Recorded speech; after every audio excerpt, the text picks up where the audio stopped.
Magandang gabi muli mga kaibigan ko at mga kapatid. Sa gabing ito na ating pong pag-aaral at lubos na tayo po ay nasamahan ng Banal na Espiritu sa maiksing mensahe na ipagkakalob sa atin ng Panginoon sa ating pag-aaral ng salita ng Diyos.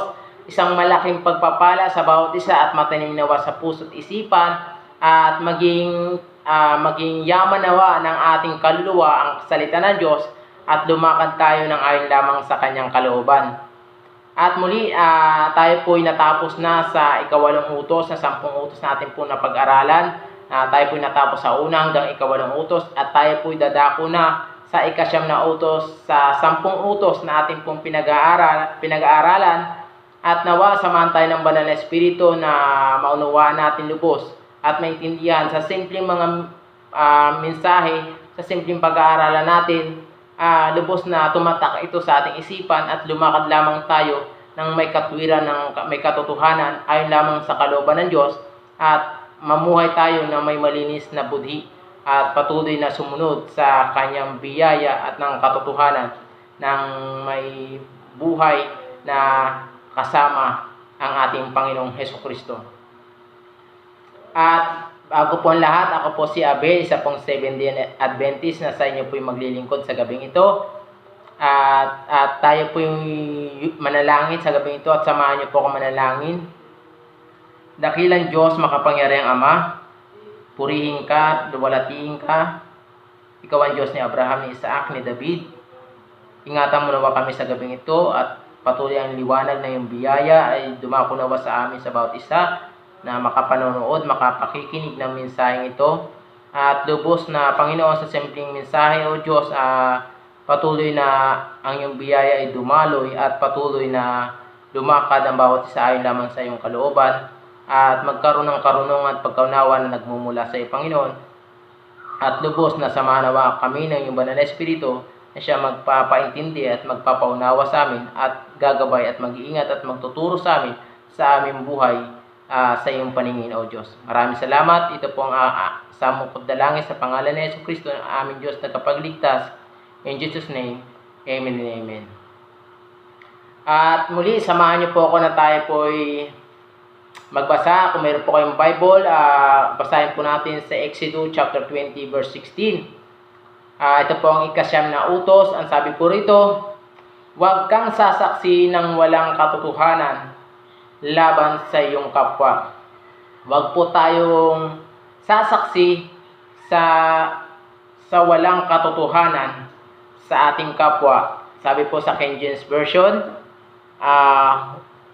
huwag kang magbibintang sa iyong kapwa. Huwag tayong sasaksi o huwag tayong magbibintang sa ating kapwa sapagkat ang buhay po ng nagbibintang ka ng walang katotohanan sa ating kapwa, nagdudulot sa atin ng hindi magandang buhay at ito'y nalalayo tayo sa paningin ng Panginoon at nawawala tayo sa katotohanan sapagkat tayo mismo ang gumagawa ng mga bagay na nagiging saksi na hindi wala sa katotohanan at hindi ka lumalakad sa katwiran sa harapan ng Diyos. Karamihan sa mga tao na kumakampi, di ba? Halimbawa, pag mayroon nagtatalo, sasaksi ka. Ngayon, halimbawa, kamag-anak mo, katapos, o sino man ang kadugo mo. Siyempre, kadugo mo yan. Sabihin mo, kilala ko to, mabait tong tao. Dapat ko tong kampihan. Kamag-anak ko to. At tapos yung naging kaaway niya o naging kasagutan niya, pinagtulungan nyo na ngayon, imbis na gumitna ka, alamin mo yung katotohanan, yung pinag-ugatan, bakit sila nagtatalo, at maging dapat na lubos nating timbangin at hindi tayo dadagdag pa para sa pagtatalo hanggang sa mauwi sa awayan, hanggang sa mauwi dumating tayo hanggang sa patayan. At hindi nasa ayos yung lahat. At dumadating pa nga sa puntong sabi nga, naalala ko noon, baka sa pelikula ko yata napanood, sabi, kahit na daw simulan ng pag-umpisa ng pagtatalo, awayan, nagpatayan, hanggang sa nauwi sa ubusan ng lahi. At hindi na naging maayos. Nagsisimpleng pagtatalo lang, nagkaroon na ng malaking kaguluhan at hindi na sa ayos at na hanggang sa nawasak na at hindi na naging maganda yung samahan or yung pag-uusap. Sa mga ganyang bagay, kaibigan ko, sa umpisa pa lang kung ikaw ay magiging saksi laban sa iyong kapwa, ay wag mong gawin, kaibigan ko. Gawin mo ay pumagitna ka at patuloy mo na ipaunawa sa bawat isa. At sa tulong ng Banal na Espiritu, kung tayo ay mayroon takot sa Panginoon, lubos nating intindihin at ipaunawa sa bawat isa yung nais ng Diyos na ipaisip sa iyo at maging saksi ka sa katuwiran at sa katotohanan sa harapan ng Diyos. Halimbawa, may mga bagay na, di ba, pag nasa hukuman, gagawin kang saksi o sumasaksi ka, kailangan yung mga sinasabi mo kailangan kung ano sinabi mo doon sa barangay, siya rin sasabihin mo sa hukuman. Kung ano yung sinasabi mo, kailangan huwag mong babaguhin, kaibigan ko. Kapag pabago-bago ka na sinasabi, mismo ikaw, ang sarili mo ang pinapahamak mo, at yung sinasaksihan mong tao, kasama kayong parehas na makukulong dahil hindi tama yung inyong pinaggagawa. Halimbawa, makaligtas ka man sa iyong ginawa sa pagsaksi ng mga maling mga pamamaraan. Nagawan mo man ang paraan, yung tuwid, binaluktot mo, o yung baluktot, itinuwid mo, o lalo na sa mga nakaka-relate na gumigit na o umaano sa nagiging nagiging saksi sa ating mga kaibigan, patuloy na alalahanin nyo kahit na nagagawa nyo ng paraan o mali mga pamamaraan na tinitwist nyo ang mga bagay para lang maging saksi kayo at maparangalan, magaling tong saksi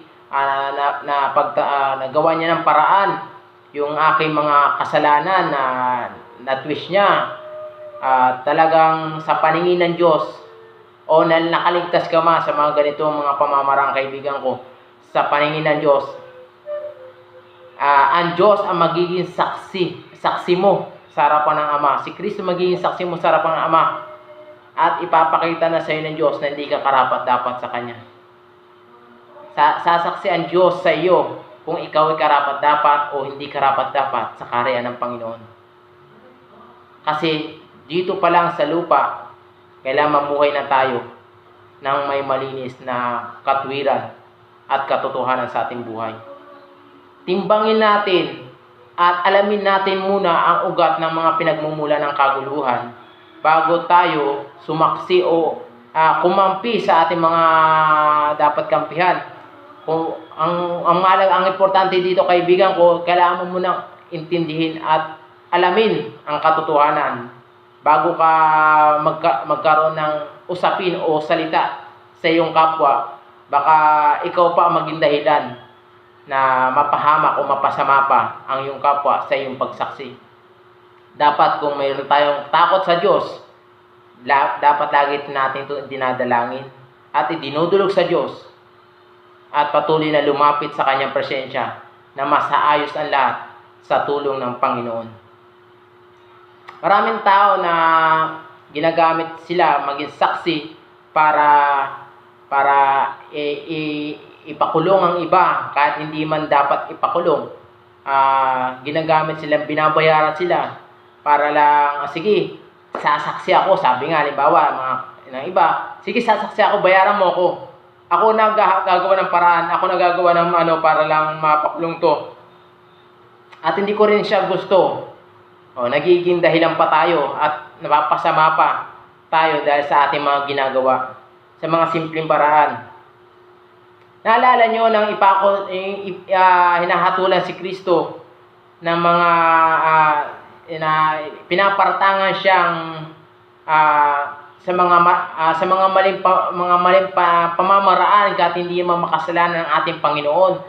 Gumagawa ang mga Pariseo noon ng paraan para lang maparatangan ng ating Panginoon ng mga maraming kasalanan talagang talagang pinaranas at naranasan ng ating Panginoong Jesucristo ang mga paratang na hindi naman dapat sa Kanya iparatang, at talagang dinala ni Kristo ang ating mga kasalanan hanggang sa may pako siya sa krus at mapako sa krus. Kahit maraming taong sumasaksi ng manilinang pagsaksi na hindi nila naiintindihan.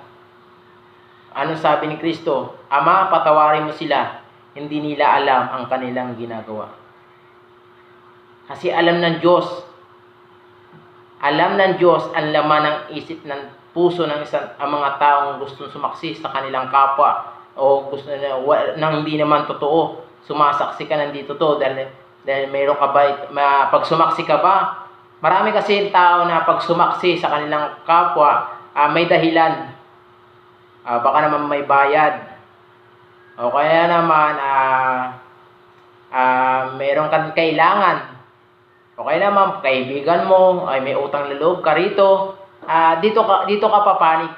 Hindi po ganon, kaibigan ko. Alam mo na walang imposible sa harapan ng Diyos. Alam ng Diyos ang ikabuturan ng iyong puso, ang iyong isip. Kailangan sumaksi tayo sa katotohanan na kung paano na ang mga apostol ay sumasaksi sa katotohanan at ipinaglalaban si Kristo na siyang Panginoon at Diyos na tagapagligtas. Siya'y namatay at muli na buhay upang ipakita ang kabutihan niya, ang kanyang kalwalatian, ang kanyang nagawa at naging halimbawa para sa ating buhay. Kailangan wag tayo sumaksi sa di katotohanan. Yun lamang katotohanan, at ang kapwa natin may iligtas sa hindi magandang pagtatalo o hindi magandang alitan, at magindaan tayo at manguna ang Diyos sa ating buhay upang sila magkaroon ng kapayapaan at pagkakaisa ulit, at magkaroon ng pag-ibig at pagmamahalan sa bawat isa. Sabi nga sa Awit chapter 81 verse 8, itong sabi, dinggin mo, o bayan ko, at ako sasaksi sa iyo, o Israel, kung ikaw ay makikinig sa akin. Kung tayo lumalakad ng may katwiran at katotohanan, at nagiging saksi tayo na para makabuti ang ating kapwa, at hindi tayo sumasaksi sa walang kabuluhan at sa hindi katotohanan, sumasaksi tayo para maipakita natin ang kabutihan ng Diyos, ang pagmamahal ng Diyos, at ang kapwa natin ay mapabuti at magkaroon ng kapayapaan sa kanilang pag-itan, sasamahan tayo ng Diyos. Siya ang magiging saksi natin sa harapan ng Panginoon.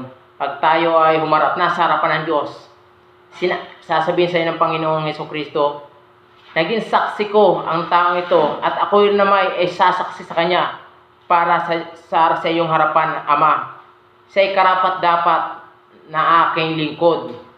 Siya'y aking lingkod na nagtapat at totoo sa kanyang lakad at sa kanyang pagsaksi. At talagang ipinaglaban niya ako sa harapan ng maraming tao, at ipinakita niya na ako'y kanyang Panginoon. Ganon. Example, kailangan tayo ay lumakad ayon lamang sa kalooban ng Diyos, at tayo maging saksi na buhay at patuloy na makita sa ating buhay at sa ating unahan ang ating Panginoong Jesucristo, at maghari ang kapayapaan sa ating kapwa, at maranasan ang pagmamahal, at magkaroon ng kapatawaran, at hindi na magkaroon ng alitan, bagkos at may nakita nila na si Kristo ang sa kanila ay kumilos, at ang biyaya ng Panginoon ay dumaloy sa bawat isa. Napakabuti at napakaganda ng biyaya ng Panginoon sa atin.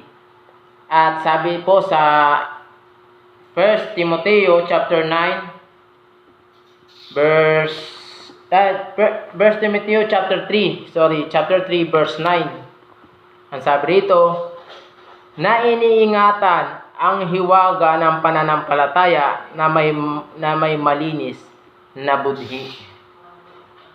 Kung ikaw ay may takot sa Diyos at lumalakad ay lamang sa kalooban ng Diyos, patuloy na lumakad tayo na may malinis na budhi, at pumagit na tayo sa sinuman na na sa ating lumapit ay may pagtatalo at tayo ay pumagitna at patuloy na may taas at may sa gitna natin si Kristo sa ating buhay at makita ang liwanag ng biyaya ng Diyos at ang mga pagtatalo ng ating kapwa ay wag nating pagtatawan ng kaibigan ko o wag tayong sumaksi sa hindi katotohanan.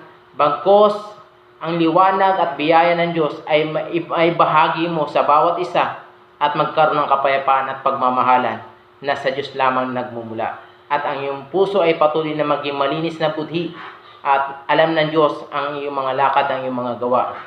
At nakikita ng Diyos kung ikay malinis sa harapan niya o naglilinis-linisan sa harapan ng tao o nagkukunwaring may katwiran pero sa harapan ng Diyos wala kang may kakatwiran o wala kang naipapakita tama kung ikaw ay lumalakad ng baluktot at nagiging saksi ka pa ng kabaluktutan ng iyong kapwa para lang sa interes mo o interes ng iyong kapwa sa iyo o yung mga bagay na hindi nagiging maganda sa paningin ng Panginoon.